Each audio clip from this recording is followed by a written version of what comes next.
Mr. Mayor, no changes to the agenda. Motion to approve. Second. All in favor? Aye. Thank you.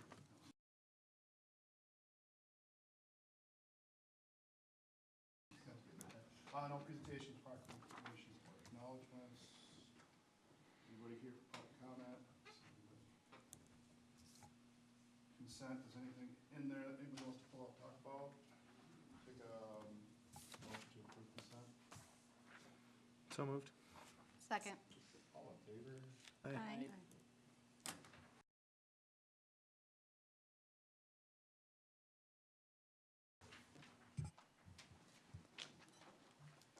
Public hearings, go into reports. I'll borrow from community events. Which council members at this point are planning to participate in the parade float? Okay, I cannot get off work. okay, all right. This is one of the first times I missed now being Florida Foodie Saturday morning. Wow, seriously? You're always in the float and then you I jump know. off when I it's done started driving? Van Candy, you know? Okay. But I have nothing else. Do Public Works have anything? No. Chief? The grant opened up finally for the squad cam, body cams, and I completed it, and I hoping and thinking I did it correctly and submitted it. Don't know when we'll hear anything. I believe they try to get it before end of fiscal year, which is September. So hopefully we'll hear something soon. I got it done early enough, so if there are any issues or concerns, they would have time to get back to me and say, hey, you gotta do something different or fix something. And then, we are ready to go for the parade. We have extra officers, coming in to handle the parade and kind of keep an eye on things. And then I think one extra in on Saturday night as well, although that historically hasn't been a overly crazy night for us, but you never know. That's all I got. All right, engineering, you or you? Who wants it? Do the report first and then. Yeah, there's not a formal report, but I'm happy to address anything, Rich will be talking Main Street. I know Rich blessed you with the story, so I can pass tonight or unless you guys want one, but. Want one? Yeah. See what you got. Come on. See what you have here. I've got a little nephew, his name's Jack. And we were at my folks' place the other day, and they have a big garden in their back. He was out there, he was watering, pulling weeds and everything, and he started talking to like the vegetables. I don't know, trying to make them grow, I don't know. So I was talking to him, and he's like, oh, no, yeah, I talk with the vegetables, and they talk back. So, yeah, so apparently Jack and the beans talk.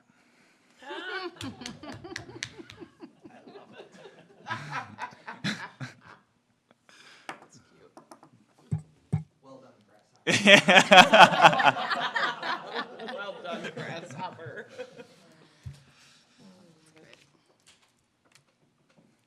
Ready for me? Yes, sir. All right, see if I can figure out how to do this.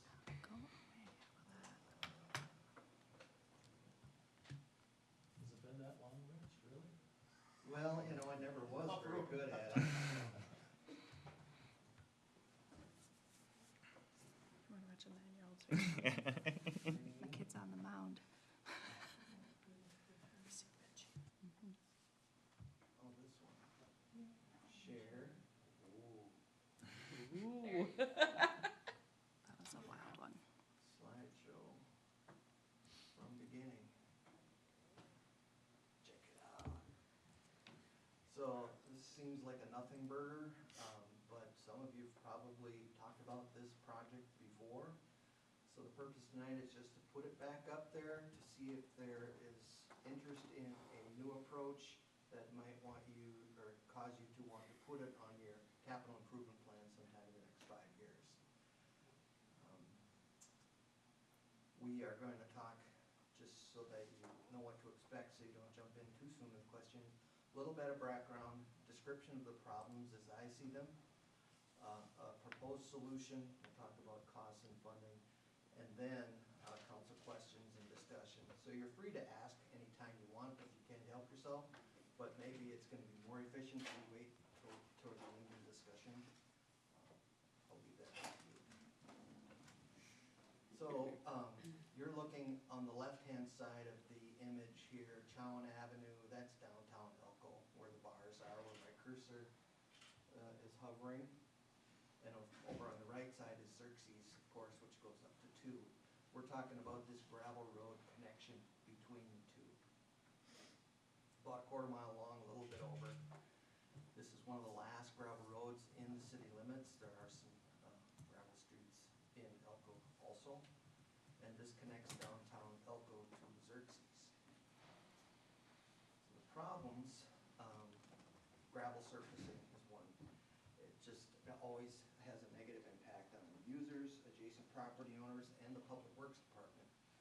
We're asked very frequently, why isn't Main Street paved? The negative impacts, I think you can imagine for yourself, they're bumpy, dusty, muddy when it's wet. For Public Works, they're having to go out and blade it to try and keep it as smooth as they can, apply dust control to keep it from being dusty. For the neighbors that live on it, there's 2 properties that connect to it. It's a double-edged sword. The bumps and dust keep people off of it, so they have low traffic volumes. And it keeps speeds down, but they have to drive on it too. Probably the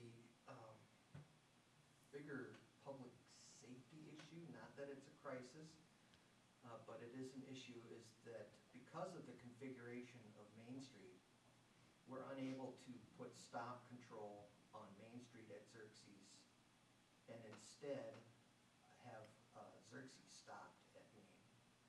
Xerxes has traffic on the order of 3,000 cars a day. Main Street has on the order of 300 cars a day.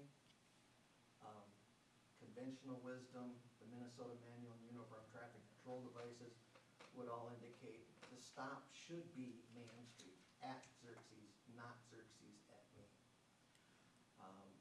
Craig can attest that there's pretty high non-compliance with the stop signs at that location. People roll up, they don't see traffic there almost ever.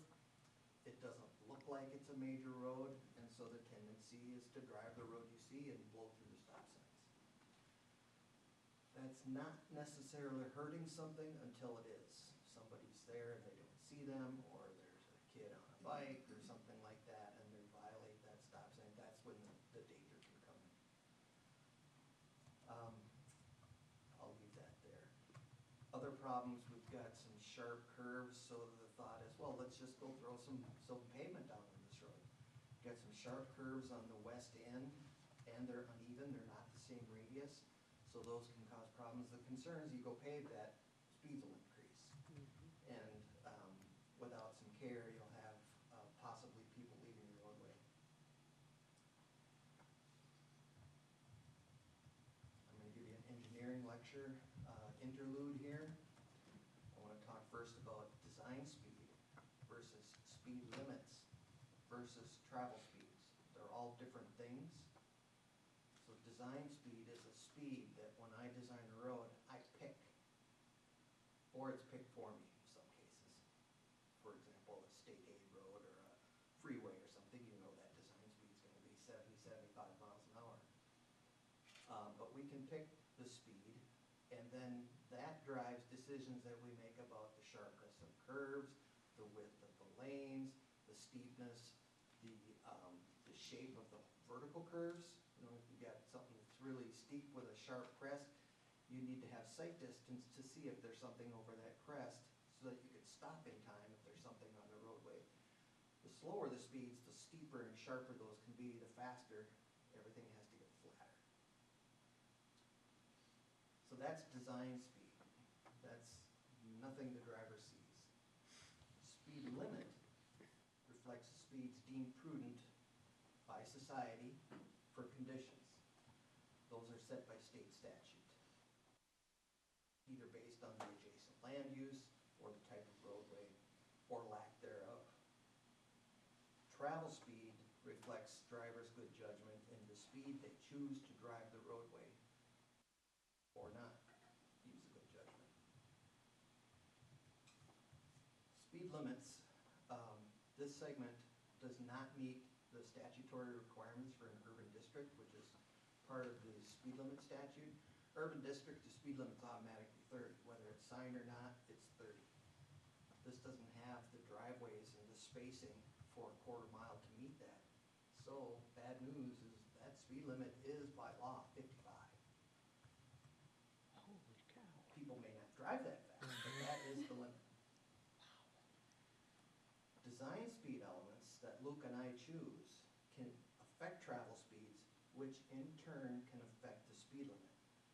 So for example, some of you may recall, we did a speed study. We had MnDOT do a speed study on Xerxes because there was a question about the speed limit. They determined the appropriate speed limit based on the speeds people were driving to be 35 miles an hour. So that would happen here. If we did something similar and we found people were driving 32, MnDOT would say the appropriate speed limit is 30. But that's based on the speed study, not on statute. And the speed study, like I said, is based on how people use the road. So establishing speed limits is not the purpose of this review, but influencing travel speeds, I think, is a consideration for any of our roads in town, including this one. One thing about gravel roads, a lot of times you'll say, well, you'll hear people, well, how much traffic does it need before it's cheaper to pave it? And the answer is, that doesn't exist. It's always cheaper to leave it gravel. Both in the short term, paving's expensive, and in maintaining it. You gotta seal the cracks, seal coat it in some cases, overlay it, replace it. Over the lifespan, pavement is more expensive than gravel. So we don't pave gravel roads for money. We pave gravel roads for quality of life. Because there gets to be a point people just won't tolerate it. It's too, traffic too much, there's too many complaints, too much dust, public works can't keep up. So this is not about money, it's about quality of life for the users of that road and the people alongside it. Back to the problems. This roadway is classified as a minor collector on the city's functional classification system. The typical speeds in that are 30 to 35 miles an hour. I already mentioned, I'm concerned if we just go slap pavement down, speed will increase because it's not as rough. The reverse curves at the west end are too sharp for 30 miles an hour in all weather, especially winter. Imagine or rain, you could have people sliding off if you just paved it. And the reverse curves, they're not equal radius, so anybody that's driven for very long soon gets conditioned. You go into an S curve, you're gonna have an equal S curve the opposite way. If they're unequal, you can have some driver error and people leaving the roadway. However, realigning that roadbed would be costly and risky. You've got muck soils through that whole corridor. If you look at the aerial photo, it's all wetlands on each side except for where the houses are. So if you were gonna try and straighten out the curves to a softer radius, you'd be removing a lot of muck. You gotta bring something in to replace that muck. And that consolidation of the material you bring in could keep happening for years. So that's the risk. But the current roadbed, imperfect as it is, has been there a long time. They did a lot of hard work to try and stabilize it. I think there's tree trunks and stuff down there. And it's consolidated for as long as I've been here. So it's, in Corey's opinion, it's a good road from a stability standpoint. So, one solution, we've tried different ones. We were gonna make it a full urban section, beautiful all the way through downtown Elko, and that was 15 years ago. That was gonna be $800 and some thousand. That got rejected. So we started thinking differently this time. What if we choose and live with a lower design speed, say 20 miles an hour? It's only a quarter mile, so that 10 mile is not gonna make a big difference in delays for people. They're probably going 20, 25 already because it's rough. So if we design the road and make choices based on that, this is what from a bird's eye view, this is what the pavement would look like. I did a best fit of radiuses that are safe for 20, that are equal on the existing roadbed. We would have to put warning signs, there's no question about that, at each end, like I've shown here on the graphic. would put a centerline skip marking down the middle of the road. And we would put, marked 10-foot travel lanes with paint on each side. Normal travel lane is 12 feet. What we've noticed when we've done this on other roads to try and attenuate speed, we are conditioned as drivers to not cross that center line. We don't like it. Even Corey was surprised to find himself following the curves on Aaron, just because there's paint there. I mean, the car don't care, but we do. So that center line stripe keeps people on their side of the road. That edge marking will make that road feel narrower, and that naturally makes you feel like going a little slower. So that's the purpose of those paint marks. We normally don't mark our pavements except for major collectors or cases like this. We make the pavement 26 feet wide, even though the lanes are only 20 added together. And that's simply to allow some room for folks outside that paint mark if they're pedestrians, or if they get a flat tire, they can pull over to the side, they've got a little room, and still allow two-way traffic to pass. Amanda recognized that slogan? I say it all the time. I really do. And then beyond that, we'd have a 2-foot gravel shoulder that just helps support that pavement edge, keep it from crumbling, and gives a little buffer between the pavement and the ditch if someone does get a little careless, pulling over. This is a profile view, so if you imagine you could get into the ground and look at the road sideways. It's exaggerated. It's not as, in reality, it's not as steep as this looks, so just a heads up on that. But if you look at the steep part on the right-hand side of the graphic, you see a faint sort of dashed line scribbling up the hill. That's the existing profile going up to the hill towards Xerxes. And it does that right up to the edge of the pavement on Xerxes. So if you pull up there and do stop, you're sitting kind of like this, and you're at an angle, so you're looking up, kind of over your shoulder. It's hard to see. We normally want to have a 3% or flatter grade at the top of the hill for cars that have to wait for something. So this profile, the heavy black line, shows fill going up that hill so that we can create that flatter spot for cars that would be waiting at Xerxes for a gap to pull out. The slope of that is still above our standard 8%. I think we're willing to live with that on a low volume road with tough site constraints like this. It's flatter than what's out there, but the main purpose of that fill is to give you that flat spot at the top, and I think that's intuitive by looking.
Just so we're all on the same page too, we should never be using stop signs for speed control. Right. Let's just clarify that, so just as future conversations come up that people are complaining about speed, your stop sign's not your correction for that.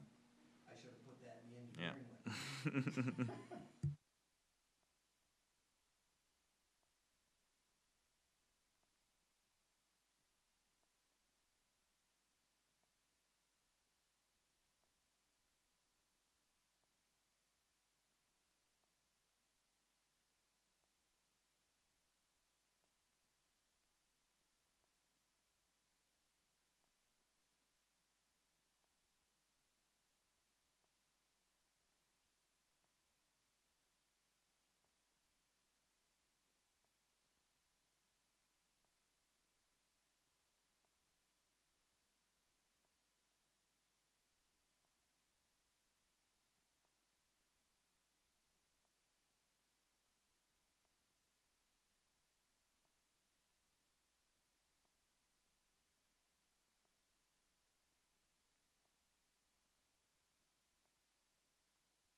Which means, while state aid is outside revenue, it means then it would become a levy-supported debt service.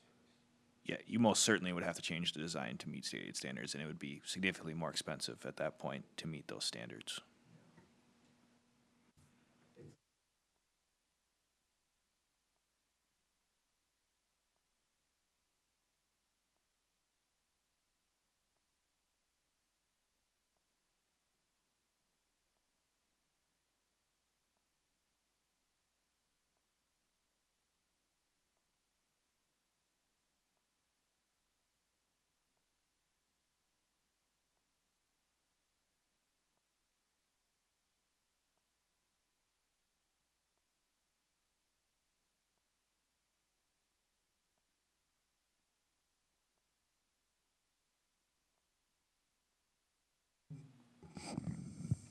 So I've been here 15 years. We're very familiar with that intersection. One of the residents there does complain quite often about the stop signs. We do periodically sit there. Does someone every once in a while blow that stop sign? Yeah, absolutely. But since Public Works did a good job of cutting back the trees, that's greatly reduced issues. And in the 15 years that I've been here, I've been to 2 crashes on Xerxes and both involved drunk drivers, and they were not at that intersection. So, can it happen? Absolutely. Has it happened? Not in the last 15 years that I'm aware of. If you have a question, go ahead. I had another thought of Okay. it, but Are the two homeowners that are on there right, oh, sorry. Are the two homeowners that are on that road right now, are they currently complaining about the gravel and wish that it was? not that I'm aware of. Okay. I was just gonna remark that as things continue to evolve and grow here, there will come a time we'll need to close Xerxes for a sewer extension or some improvement. So having this connection made and paved would be a benefit for routing traffic for a detour. But I don't know that we're gonna be there for a while before that would happen. So, and maybe some opportunity will come up with some sort of development projects in Elko where it might make more sense to look at this kind of in a whole way. I don't see an urgency. We've even had flippant remarks about, why don't we just disconnect that road on one end? But I'm not there yet either. So just wanted to present this information so you knew what I think the best solution is for the lowest cost. Corey is keen to just go pave it. I want no part of that, but he's welcome to do it.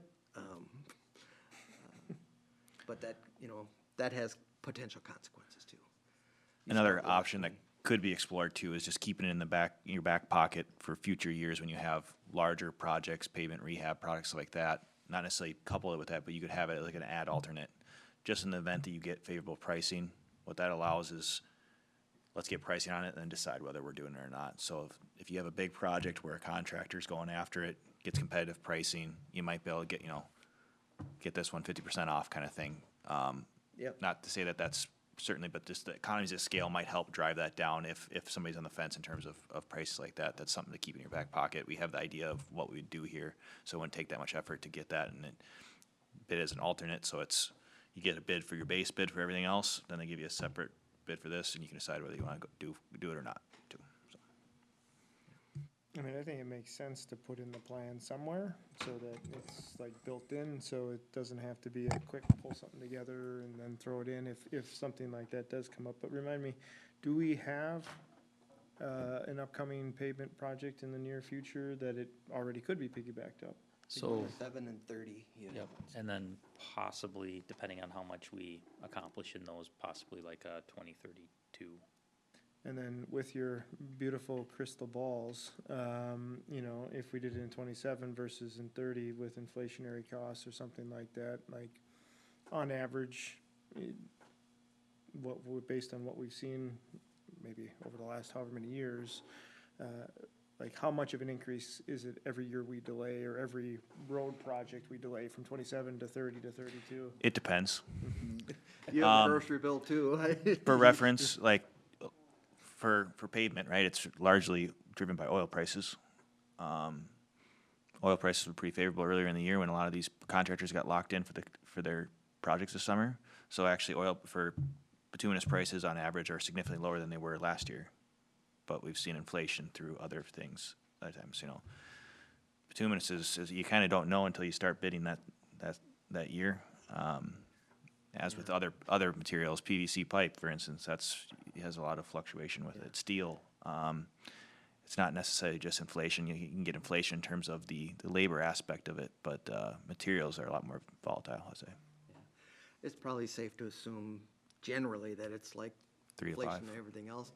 The flip side is you're keeping your money longer too. And you might be paying a lower or higher bond interest at that time. So there's a lot of, I tend not to look too hard at that.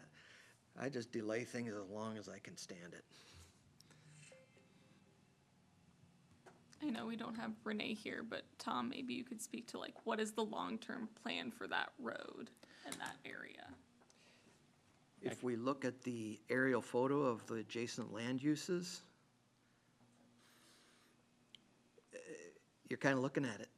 Marsh, it's all marshy. It's gonna be some large single-family lots and wetlands.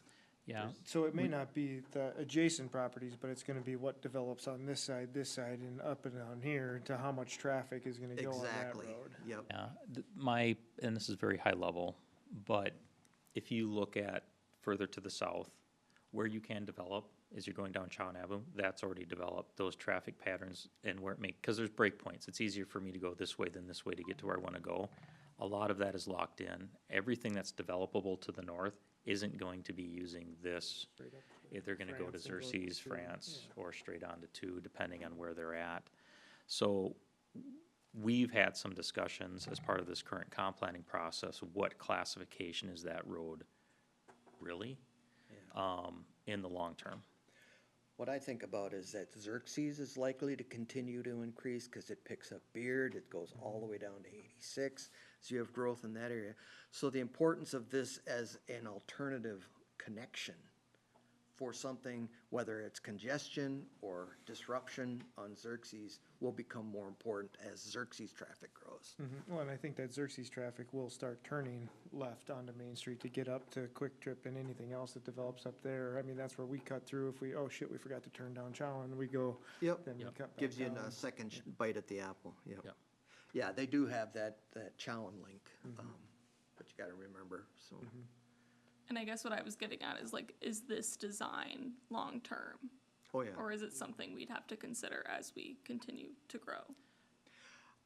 I don't see, I mean, there'd be a two-lane road, it might be a lower design speed, that doesn't mean it'll be used, other than those curves. This will carry a lot of traffic as I've laid it out here. Yeah, and the physical constraints really don't provide you to do much beyond that anyways. So that's kind of it for a very long time. And it's a good question, because it's like, is it, like when we painted one of the roads or whatever, then we had to rip it out, so it was, is it worthwhile to do this, and then we're gonna have to rip it out and replace it with something else? But I don't think so, I just don't see much else happening to it, other than as a link, a backup, a second choice, which becomes more important as things grow, but maybe it's not that urgent right now. If it was, you'd have more hue and cry for paving it.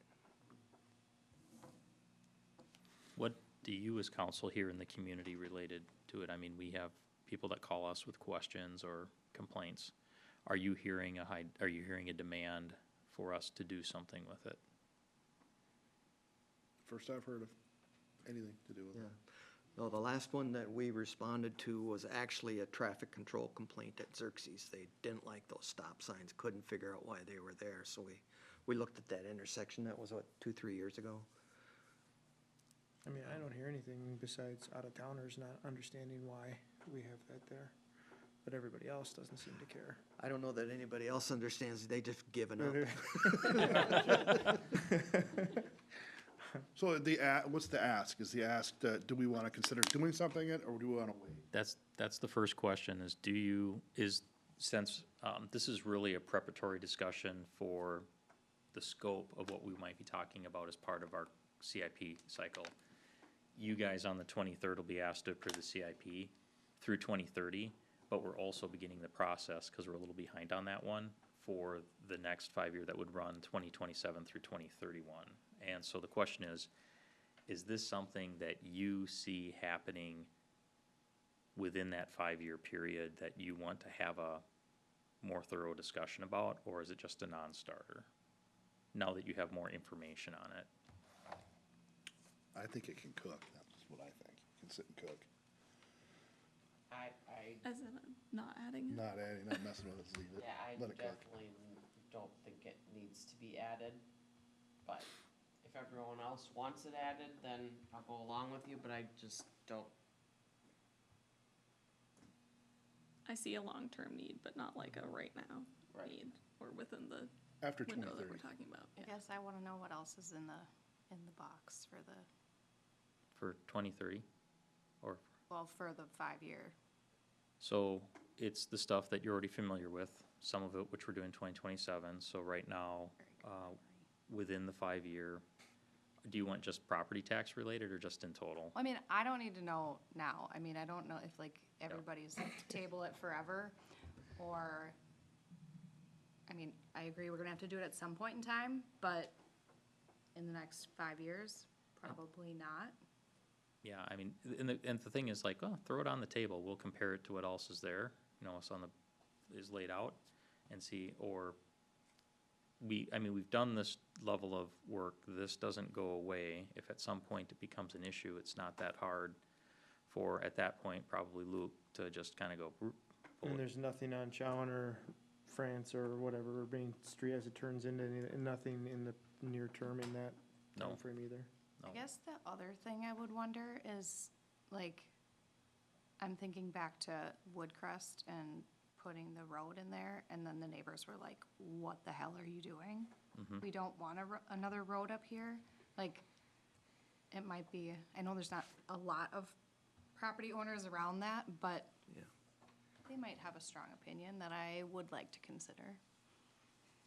Yeah, they might. We did not talk to them.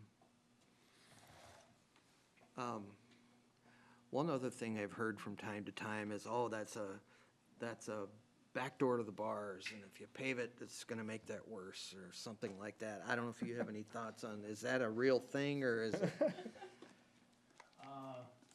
Over the years, I have found in some of my officers' vehicles in the ditch along Main Street there and along Xerxes, but once again, that was alcohol related, so if you pave that, yeah, maybe they go that way instead of the other way.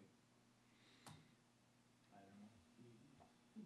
That stop sign probably has been a cause of issues for that, and if you remove that, you know, or if you add a stop sign there, no, that might actually cause more problems.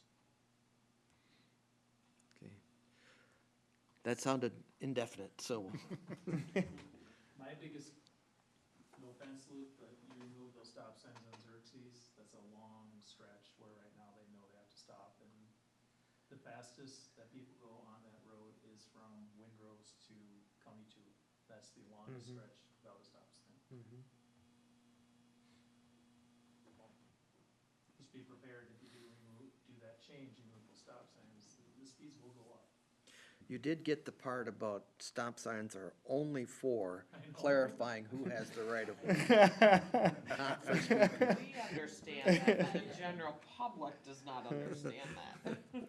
What I'm getting at is, if you have a speed issue, don't just throw a stop sign down. Yeah. What's the But underst- solution then? I'm just curious. Things like traffic calming, things like the striping, narrowing your road, doing curb bump outs, More driveways. it's more, And enforcement is all we're left, because we're engineering Yep. right here. When you put Yep. up stop signs where they're not, so we're conditioned based on where stop signs are supposed to be. When they're not where you're expecting them to be, you have a high degree of non-compliance. So for example, this afternoon I ran home because I had a contractor at the house and I was going through the stop signs at the interchange. And there are not stop signs on the other side. And I watched a large semi with a heavy load just roll right through them like they weren't there, because you don't expect to have stop signs on one side when you didn't have them on the other. That's not exactly the same, but it illustrates the point. So that's where you can get the non-compliance. The other issue with why you don't use them for speed, because if I have a stop sign, I'm going to decelerate heavily and I'm going to accelerate heavily on the other side as well. So in locations, let's say residential neighborhoods, where you're like, oh, we're gonna control traffic by putting up stop signs everywhere. Then you start getting complaints about people non-compliance, but then you also have people heavy acceleration away from the stop signs, and that creates a safety issue in and of itself. So generally, the roads are designed for the speed that they're supposed to be, and to be perfectly blunt, we have a very high level of compliance within the community on most local streets. Even though we get complaints about speed, we almost always find that people are traveling, the vast majority of everybody is traveling within the speed limits, and there's always that person that's going, there's always that small percentage that will exceed the speed limit. So we might see some speeds increase. Rich referenced the speed study we did on that. It was 30, and we did a speed study, and they moved it up to 35.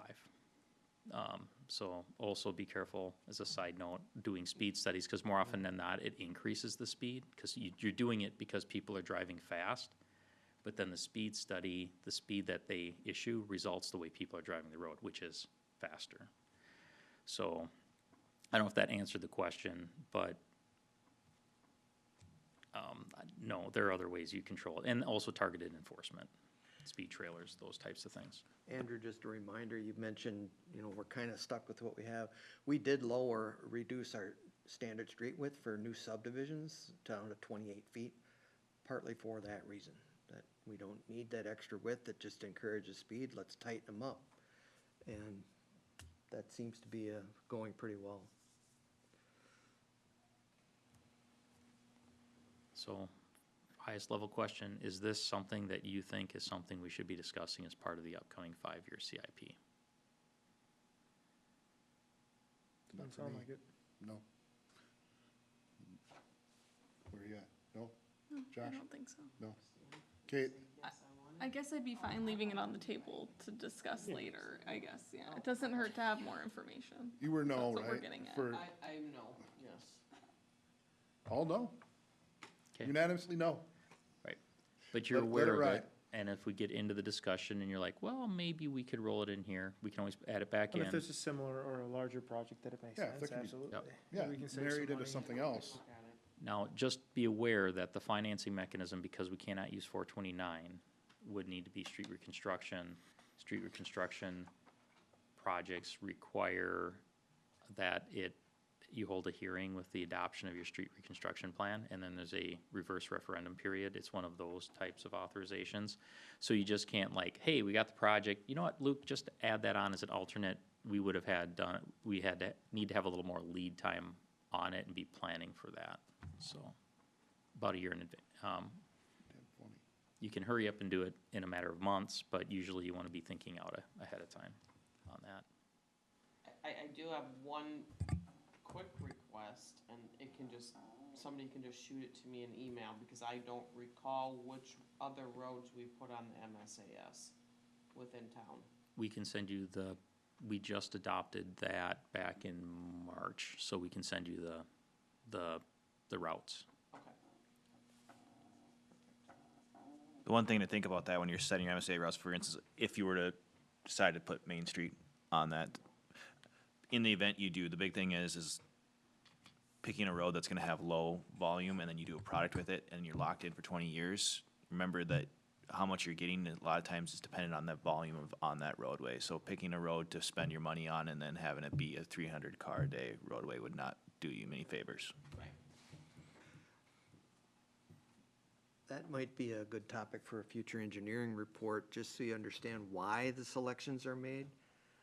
There may be roads on there we don't intend to do anything with, we just wanna max out that mile, that kind of stuff. Yeah, if you guys, we gave one here a few years ago when we first became MSA city, and can dust that off and kind of give everybody a reminder on how that works. Might not be a bad Good idea. idea. So what was that? Was that like 4 years ago, 5 years ago?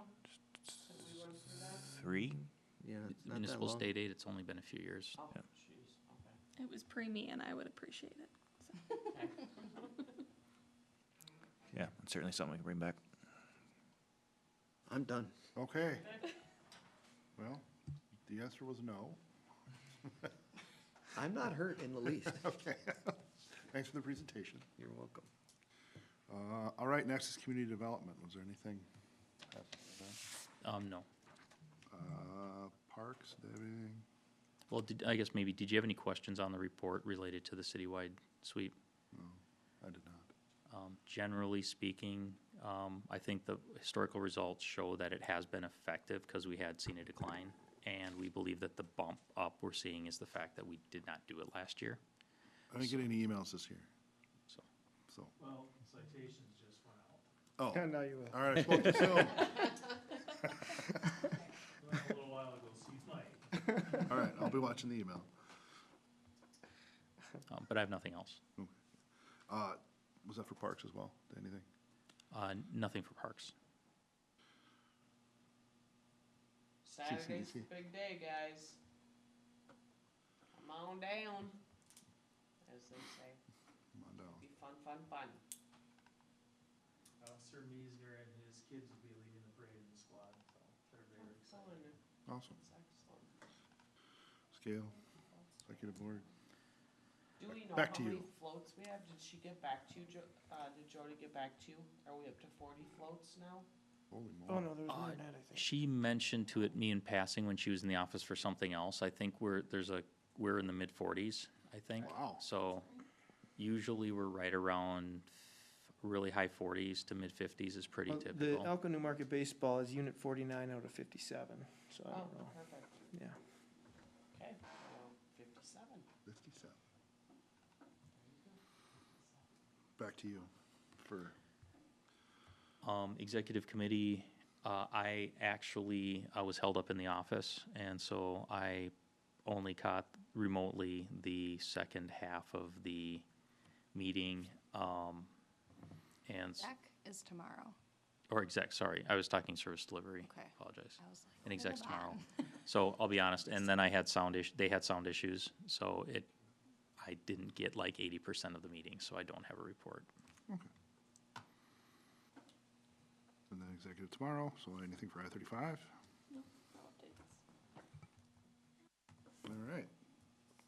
Item number 10, discussion by council. Is there anything you guys want to talk about? If not, I'll make a motion to adjourn. Second. All in favor? Hi. Aye.